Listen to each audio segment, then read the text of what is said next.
అంతేనా? బీకామ్లో ఫిజిక్స్ లాంటిది. ఎందుకంటే 2047 అంది నరేంద్ర మోడీ దేశ అభివృద్ధికి సంబంధించి విజన్ ఆయన చెప్పింది.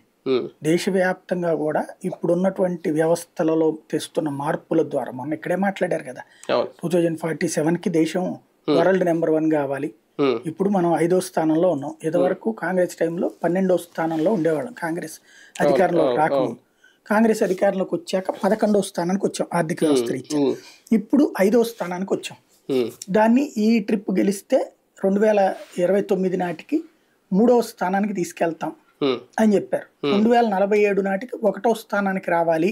అందుకోసం సెమీ కండక్టర్ చిప్స్ ని అలౌ చేయటము, ఎలక్ట్రిక్ వెహికల్స్ ఇవన్నీ కూడా, ఈవెన్ టెస్లా లాంటి ఇండియాలోకి అలౌ చేయటం, ఇట్లాగా ఓవరాల్ గా విదేశీ సంస్థలకు విపరీతమైనటువంటి ఎంట్రన్స్ ఇవ్వటం, పవర్ సెక్టార్ లో విపరీతమైన సంస్కరణలు, తద్వారా సోలారు, విండ్ పవర్ ఇట్లాంటి తీసుకురావడం. ఓవరాల్ గా ఈ దేశంలో అతిపెద్దదైనటువంటి ఖర్చు ఆయిల్. ఈ ఆయిల్ ఖర్చును తగ్గించుకుంటే ఈ డబ్బులు బోల్డ్ అంత మిగులుతుంది జనానికి. ఎలక్ట్రిక్ వెహికల్స్ వైపుకి పోతే గనక పొల్యూషన్ ఫ్రీ అవుతుంది.